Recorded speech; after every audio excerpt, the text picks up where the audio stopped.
ഹൃദയം മരിച്ചവരെന്ന് പറഞ്ഞാൽ യഥാർത്ഥത്തിൽ മരിച്ച ആളുകളോടാണ് ഹൃദയം മരിച്ചവരെ ഉപമപ്പെടുത്തിയിട്ടുള്ളത്. ഓ ശരി. അപ്പോ യഥാർത്ഥത്തിൽ മരിച്ച ആളുകൾ ഏതായാലും കേൾക്കില്ല എന്നതുപോലെ തന്നെ ഹൃദയം മരിച്ചവരും കേൾക്കില്ല എന്നാണല്ലോ അതിൽ നിന്ന് മനസ്സിലാവുന്ന ഒന്ന്.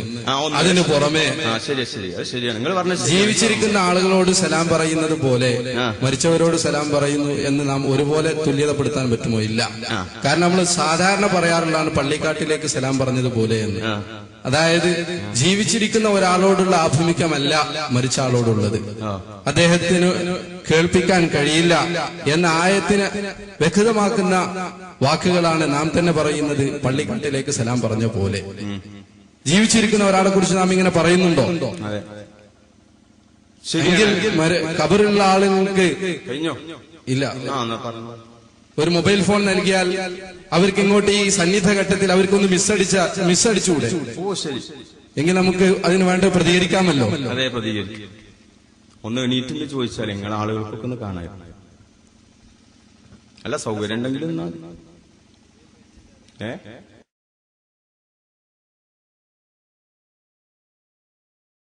തങ്ങൾ കേൾപ്പിക്കുകയില്ല. അതുപോലെ തന്നെ ബധിരരായിരിക്കുന്ന ആളുകളെയും തങ്ങൾ കേൾപ്പിക്കുകയില്ല. ഇതാ വല്ലോ മുതുബിരീൻ, അവർ പിന്തിരിഞ്ഞോടിയാൽ. അപ്പൊ പിന്തിരിഞ്ഞോടിയാല് ശേഷമുണ്ട് മരിച്ചവരിഞ്ഞ് കബറിന് ഓടലുണ്ടോന്ന് നമുക്കറിയില്ല. കേൾക്കൂല എന്നറിയുന്ന ആളുകൾ ഓടുന്നു പറയോ അത് നമുക്കറിയില്ല. എന്തോ ആകട്ടെ, ഏതായാലും ഈ ആയത്തിൽ പറഞ്ഞത് യഥാർത്ഥത്തിൽ മരിച്ചവരല്ല എന്നതിന്റെ തെളിവാണ് ഇതാവല്ലോ മുദ്ബിരീൻ. അപ്പൊ പിന്നെ അവിടെ എന്താണ് തശ്ബീഹ്? ഉദാഹരണമായിട്ട് നമ്മൾ സാധാരണക്കാർക്ക് മനസ്സിലാകാൻ വേണ്ടി പറയാ, നമ്മൾ ചിലരെ കുറിച്ച് അയാൾ നരിയാണെന്ന് അറിയില്ല. അയാൾ നരിയാണെന്ന് പറഞ്ഞാൽ അതിന്റെ അർത്ഥം എന്താണ്? അയാൾ ധീരതല്ല ഒരാളാണ്. ധീരതയുടെ വിഷയത്തിൽ ഒരു നരിയെ പോലെയാണ് അയാള്. ഇങ്ങനെ പറയണമെങ്കിൽ എന്താകണം? മൗലവി പറഞ്ഞത് ശരിയുള്ള നമ്മൾ അംഗീകരിക്കുള്ളൂ. മൗലവി പറഞ്ഞത് ധീരതയുള്ള ഒരാളെ കുറിച്ച് നമ്മള് ഇയാള് നരിയാന്ന് പറയണമെങ്കിൽ ഇയാളിനേക്കാൾ കൂടുതൽ ധീരത നരിക്കാകണം, നാളെ നരിയാണെന്ന് പറയും. അതേ സമയത്ത് ഇയാളെ കുറിച്ച് നരിനെ കുറിച്ച് തിരിച്ചേത് അയാളൊരു അദ്ദുറുവാണെന്ന് പറയലില്ല. കാരണം ഏത് വിഷയത്തിലാണോ ഒന്നിനോട് സാദൃശ്യപ്പെടുത്തുന്നത് ആ വിഷയം കൂടുതൽ ഏതിനോടാണോ സാദൃശ്യപ്പെടുത്തിയ അതിലാണ് വേണ്ടത്. ഉദാഹരണം, ഒരു വ്യക്തിയെ നരിയോട് നാം സാദൃശ്യപ്പെടുത്തുമ്പോൾ ധീരത എന്ന വിഷയം നരിയിലാണ് കൂടുതൽ വേണ്ടത്. എന്നല്ലേ ഇയാൾ നരിയാന്ന്. അപ്പൊ അതേപോലെ ഇവിടെ ഹൃദയം മരിച്ച അബൂജാഹിലിനെയും മറ്റും യഥാർത്ഥത്തിൽ സാദൃശ്യപ്പെടുത്തിയത് യഥാർത്ഥത്തിൽ മരിച്ച വ്യക്തികളോടാണ്. അതുകൊണ്ട് കേൾക്കൂല എന്നുള്ളത് മരിച്ചവരിലാണല്ലോ കൂടുതൽ ഉള്ളത് എന്നാണ് ഇയാളെ ചോദ്യം പ്രസക്തമാണ്, മറുപടിയും പ്രസക്തമാണ്. അഥവാ ഇവിടെ അല്ലാഹു സുബ്ഹാനഹു വ തആല തശ്ബീഹാക്കിയത്, സാദൃശ്യപ്പെടുത്തിയത് കാഫിറുകളെയാണ്. കാഫിറുകളെ സാദൃശ്യപ്പെടുത്തി ആരോട്? മരണപ്പെട്ട കാഫിറുകളോടാ സാദൃശ്യപ്പെടുത്തിയത്. അവിടെ മുശബ്ബഹും മുശബ്ബഹ് ബിഹിയും കാഫിറുകളാകുന്നു, സത്യവിശ്വാസികളല്ല. എന്താണ് അതിന് തെളിവ്? അല്ലാഹു വ്യക്തമായി പറഞ്ഞിട്ടുണ്ട്, സവാഅം മഹ്യാഉം വമമാതുഹും. സത്യവിശ്വാസികളുടെ ജീവിതവും മരണവും സമമാണ് എന്ന് അല്ലാഹു സുബ്ഹാനഹു വ തആല വ്യക്തമായി പറഞ്ഞിട്ടുണ്ട്. മാത്രവുമല്ല, സത്യവിശ്വാസികളായ ആളുകളെ ഒരിക്കലും കുഫാറിനെ അല്ലാഹു തആല സാദൃശ്യപ്പെടുത്തുകയില്ല. മാത്രവുമല്ല, മൗലവി ഓതിയ ആയത്തിന്റെ ബാക്കി തന്നെ നമ്മുടെ ആയത്തുകൾ കൊണ്ട് വിശ്വസിക്കുന്ന ആളുകളെ കേൾപ്പിക്കുമെന്നാണ് ആ ആയത്തിന്റെ തന്നെ ബാക്കി ഭാഗത്തുള്ളത്. അതുകൊണ്ട് ഞാൻ പറഞ്ഞത്, ഇവിടെ സാദൃശ്യമാക്കപ്പെട്ടവരും ആരോടാണോ സാദൃശ്യമാക്കിയത് അവരും കുഫാറുകളാണ്, വിശ്വാസികൾ അല്ല. അപ്പൊ ജീവിച്ചിരിക്കുന്ന ആളുകൾക്ക് ഹിദായത്ത് ലഭിക്കാൻ അവർ ഹിദായത്ത് ലഭിക്കൂല എന്ന് നമുക്ക് പെട്ടെന്ന് ബാഹ്യമായി പറയാൻ പറ്റൂല.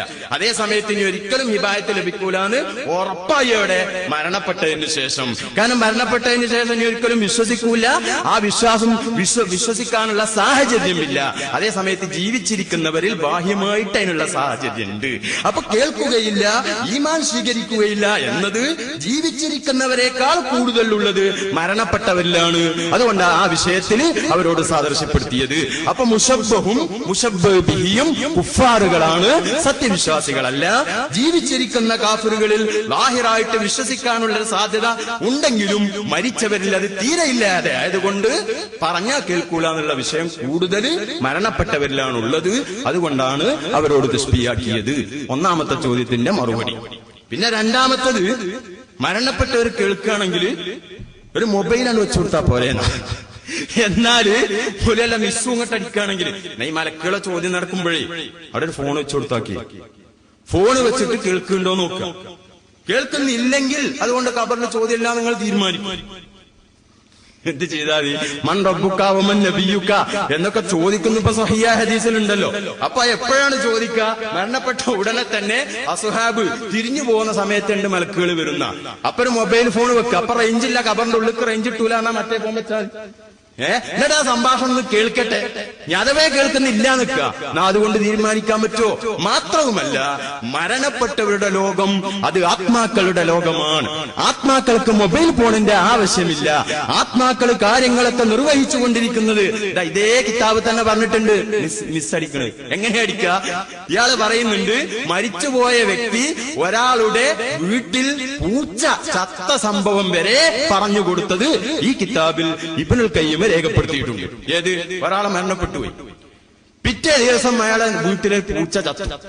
ഈ ചത്ത ദിവസം ഈ പൂച്ച ചത്ത കാര്യം അദ്ദേഹം സ്വപ്നത്തിലൂടെ എന്നാണ് ആത്മാക്കൾ തമ്മിൽ കണ്ടുമുട്ടി പറഞ്ഞ വിവരം ഇതേ ഗ്രന്ഥത്തിൽ ഇബ്നുൽ ഖയ്യിം രേഖപ്പെടുത്തിയതായി കാണാം എന്ന് രണ്ടാം ചോദ്യത്തിന്റെ മറുപടി. മൊബൈൽ ഫോൺ നമുക്കൊന്ന് വെച്ച് പരിശോധിച്ച് നോക്കാം. ആയിക്കോട്ടെ, തീരുമാനിക്കാം. കേൾക്കുമല്ലേ നോക്കാം. എന്നിട്ട് ഇല്ലെങ്കിൽ തീരുമാനിക്കോ? നാളെ മരണപ്പെട്ടാ നോക്കാം നമുക്ക്. ആയിക്കോട്ടെ, നോക്കാം. നിങ്ങൾ പരിശോധിച്ചു. ഇപ്പൊ ഈ പറഞ്ഞതുകൊണ്ട് അപ്പം അല്ല, അത് അങ്ങനെ നോക്കാം. പക്ഷെ ആത്മാക്കൾ ഇങ്ങോട്ട് മിസ്സിടുന്ന് ഇബ്നുൽ ഖയ്യിം ഇതിൽ പറഞ്ഞു. ഇതിനെ കുറിച്ച് എന്താ പറയാനുള്ളത്? അദ്ദേഹത്തിന്റെ കാലത്ത് മൊബൈൽ ഫോൺ ഉണ്ടോ? ഏത്? അല്ല, മൊബൈൽ ഫോണിലാണ് അല്ലാതെ പറയുന്നത്. ഈ പറഞ്ഞത് മൊബൈൽ ഫോൺ കൊണ്ട് നമ്മൾ പരിശോധിക്കാന്ന് വെച്ചു. മൊബൈൽ ഫോണിൽ അല്ലാതെ പറയുമെന്ന് ഈ കിതാബ് പറഞ്ഞിട്ട് പൂച്ച ചത്ത കാര്യം പറഞ്ഞത്, അതിനെ കുറിച്ച് നിങ്ങൾക്ക് എന്താ പറയുള്ളത്? അതെനിക്ക് പൂർണ്ണമായി പഠിച്ചിട്ടേ പറയാൻ പറ്റും. ഞാൻ ആ കിതാബ് ഇപ്പൊ വന്നു നോക്കോളിതാ, ഇപ്പൊ വന്നു നോക്കാം. എനിക്ക് ആ കിതാബ് നോക്കണം. നോക്കോളി. എനിക്ക് പരിശോധിച്ചിട്ടേ പറയാൻ പറ്റും. അതേ പരിശോധിച്ചോളി. പിന്നീട് ഇപ്പൊ സമയം മറ്റു വിഷയം. ഇപ്പൊ ഈ പറഞ്ഞതുകൊണ്ട് ആരും ശബ്ദം ഉണ്ടാക്കി നിങ്ങളെ വാദം സ്ഥിരപ്പെടുന്നില്ല. നിങ്ങൾ തക്ബീർ ചൊല്ലുകൊണ്ട് ഇവിടെ വിജയിക്കൂല. അതെ, ശരിയാണ്. നിങ്ങൾ ഇപ്പോൾ പറഞ്ഞത് എന്താ? മലക്കുകൾ വരുന്ന സമയത്ത് അവർ ജീവിച്ചിരിക്കുന്ന സമയത്തല്ല അവരോട് ചോദിക്കാൻ പറ്റുള്ളൂ മലക്കുകൾക്ക് എന്നാ. എങ്കിൽ നിരുപാധികം അവർ ജീവിച്ചിരിക്കുന്നവരാണ് എന്ന് നിങ്ങൾക്ക് അവകാശപ്പെടാൻ പറ്റും. മലക്കുകൾ വരുന്ന സമയത്തും സ്വാഭാവികമായ ചില കാര്യങ്ങളിലൊക്കെ അവർ ജീവിച്ചിരിക്കുന്നവരാണ്. നിരുപാധികമായി ഏത് സമയത്തും അവർ ജീവിച്ചിരിക്കുന്നവരാണ് എന്ന് നിങ്ങൾക്ക് പറയാൻ പറ്റും? അത് പറ്റുന്നാണ് ഇവിടെ പറഞ്ഞത്. അതുകൊണ്ടാ സലാം പറയാൻ പറഞ്ഞത്. മലക്കുകൾ വരുമ്പോ മാത്രം സലാം പറയല്. പള്ളിക്കാട്ടിക്ക് ചെല്ലുമ്പോ എല്ലാ വെള്ളിയാഴ്ചയും സലാം പറയുമ്പോ അവർ ജീവിച്ചിരിക്കണം എന്ന് എവിടെ പറഞ്ഞു? ആണെന്നാ ഇയാള് പറഞ്ഞതേ. ജീവിച്ചിരിക്കുന്നത് എവിടെ പറഞ്ഞു? കേൾക്കുന്നു. ജീവിച്ചിരിക്കണോലല്ലേ കേൾക്കുള്ളൂ. മരിച്ചോലെ എങ്ങനെ കേൾക്കണം? കേൾക്കുന്ന എവിടെയുള്ള ആയത്തിനുണ്ടോ? ഹദീസിനുണ്ടോ? ഉണ്ട്. ഇതിൽ പറഞ്ഞല്ലോ, നേരത്തെ ഞാൻ വായിച്ചല്ലോ. ഏതായത്താണത് ഉദ്ധരിക്കുന്നത്? അന്നൽ മയ്യിത്ത യസ്മഉ ഖർഅനിയാലിൽ മുശയ്യിഈന ലഹു. ഒന്ന്, അതാദ്യം തെളിവ് പറഞ്ഞു. പിന്നെ പറയുന്നു വഖദ് ശറഅൻ നബിയ്യ സല്ലല്ലാഹു അലൈഹി വസല്ലം ലി ഉമ്മത്തിഹി, ഉമ്മത്തിന് റസൂൽ നിയമമാക്കിയിട്ടുണ്ട്. ഒക്കെ ഹദീസിലുള്ള. ഇദാ സല്ലമു അലാ അഹ്ലിൽ ഖുബൂരി, ഖബർവാസികൾക്ക് സലാം പറഞ്ഞാൽ അൻ യുസല്ലിമു അലൈഹിം, അവർക്ക് സലാം പറയണം.